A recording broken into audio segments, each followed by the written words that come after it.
हम अपने बच्चों को लेके अब मौत को गले लगाने से पीछे नहीं हटेंगे। 12-12 घंटे की ड्यूटी करने के उपरांत भी हम लोगों को बाहर का रास्ता दिखा दिया गया है। टेंडर खत्म हो गया है कि अब आप लोगों की सेवा की जरूरत नहीं है। जॉब भी नहीं कर सकते कहीं पे, अब हम लोग कहाँ भटकेंगे। दिखा दिया कि बच्चे भूखों से तड़पने लगे हैं। पढ़ाई से बैठ गए, हमारे बच्चे घर में खाने पीने के लिए बैठ गए कि हाँ नौकरी लग गई और अब वो उम्मीद सब टूट गई। पढ़ाई लिखाई है, इसमें भी हम लोगों को बाधा आ रही है। समस्या रखी है तो हम लोग गए थे स्वास्थ्य मंत्री ने, उनने भी कह दिया कि अपनी कंपनी वालों से बात कीजिए। कि हम लोगों की रोजी रोटी छीन गई है सरकार द्वारा, और हम लोगों को बिना बताए अभी सभी लोगों को यहाँ जॉब से निलंबित कर दिया गया है।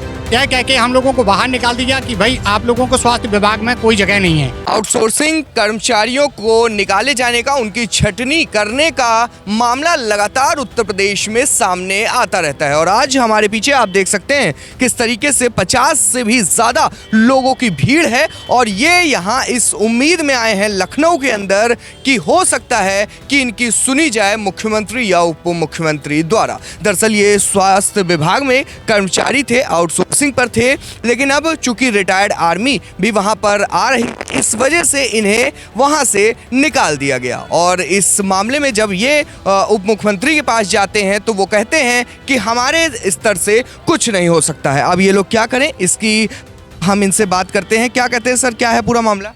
मेरा नाम शोभाराम सेन है और मैं जिला ललितपुर से आया हूँ और इन सभी सुरक्षा गार्डों का मैं सुपरवाइजर हूँ। जिला स्वास्थ्य विभाग में हम लोगों की सुरक्षा गार्ड के पद पर तैनाती हुई थी और पिछले 14 महीने से हम बराबर अपने कार्य को करते चले आ रहे हैं। 12-12 घंटे की ड्यूटी करने के उपरांत भी हम लोगों को बाहर का रास्ता दिखा दिया गया है। सुरक्षा गार्डों को इस वजह से हटाया जा रहा है, उनका कहना है कि हमारे पास पूर्व सैनिकों की भर्ती हो चुकी है और आपके लिए हमारे पास कोई भी किसी भी समायोजित या किसी भी जगह पर काम करने के लिए आपको नहीं रखा जा सकता है। और जो हमारे CSC PSC से कुछ महिलाएं भी हैं, हम पुरुष भी हैं, आज हमें लखनऊ आने की ज़रूरत नहीं पड़ती। अगर हमारे घर परिवार को देखते हुए स्वास्थ्य विभाग हमें कार्यरत या परमानेंट ड्यूटी पे आने के लिए मजबूर नहीं कर देता था, तो इस वजह से हम लोग लखनऊ नहीं आते। आज हमें विपक्षी पूर्व में माननीय अखिलेश जी मुख्यमंत्री रह चुके हैं, आज उनके दरबार में आए थे, उनको भी ज्ञापन दिया गया है। इससे पहले माननीय ब्रजेश पाठक स्वास्थ्य मंत्री जी को भी ज्ञापन दिया है। उन्होंने यह कह के हम लोगों को बाहर निकाल दिया कि भाई आप लोगों को स्वास्थ्य विभाग में कोई जगह नहीं है। कुल भैया आप लोग कितने लोग होंगे? सर हम लोग 55 लोग हैं और सभी लोग जिला अस्पताल में ललितपुर में कार्यरत है सुरक्षा गार्ड के पद पर। और हम लोगों को बिना बताए अभी सभी लोगों को यहाँ जॉब से निलंबित कर दिया गया है। ना कोई उन्होंने आदेश दिया कि आप लोगों को हटाया जा रहा है, कुछ नहीं किया, सीधा सीधा इन लोगों ने हटा दिया है। अब ये भी नहीं कहा कि आपको समायोजित किया जाएगा किसी चीज़ में या फिर वार्ड बॉय के पद पर, कुछ नहीं करने का बोला। अब ये कह रहे हैं कि आप लोगों का 31 मार्च को टेंडर ख़त्म हो गया है कि अब आप लोगों की सेवा की ज़रूरत नहीं है। तो अब ये लोग कह रहे हैं कि अब आप लोग यहाँ से मतलब जॉब की ज़रूरत नहीं है यहाँ पे, और मतलब सिक्योरिटी गार्ड के पद की ज़रूरत नहीं है। पा रहा हूँ यहाँ पर सब युवा ही हैं, उसी उम्र में वो भर्ती हो गए थे और अब उसके बाद इसी उम्र में उनका निकाल दिया जाना कितना बड़ा पीड़ित है। सबसे बड़ा पीड़ित तो यही है कि हम लोगों की रोजी रोटी छीन गई है सरकार द्वारा।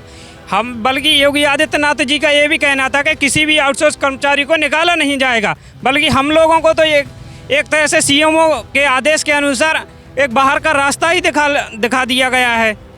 हम लोगों के बच्चों की जो पढ़ाई लिखाई है, इसमें भी हम लोगों को बाधा आ रही है। क्या कहना चाहेंगी जिस तरीके से ये देखा गया कि निकाल दिया गया? जब आप ऊपर गई उप मुख्यमंत्री जी से बातचीत आप लोगों ने की, उन्होंने क्या कहा?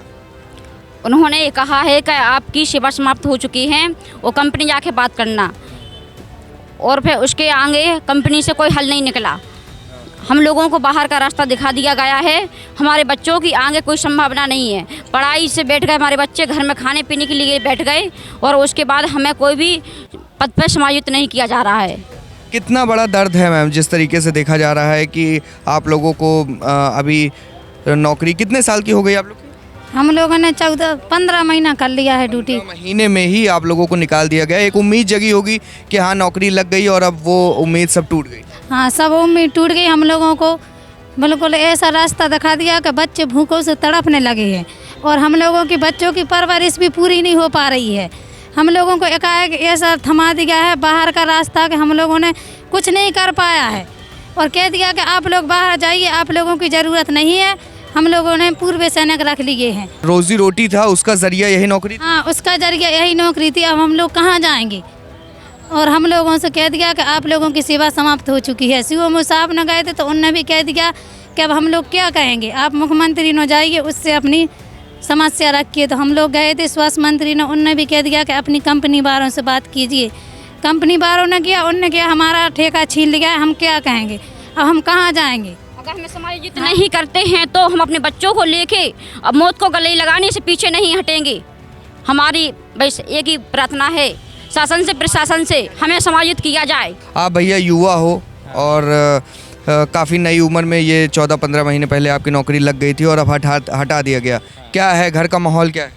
घर का माहौल ये है कि हम लोग अब कहाँ जाएंगे। युवा में पहले तो काम करते थे, अब काम करने के लिए लगी थी नौकरी तो वो छूट गई है। अब हम लोग कहाँ पे जाएंगे? अब रोज़गार नहीं मिलेगा क्योंकि 25 ओवर एज हो गई है, तो हम लोग किसी टेंडर नहीं डाल सकते और कुछ जॉब भी नहीं कर सकते कहीं पे। अब हम लोग कहाँ भटकेंगे?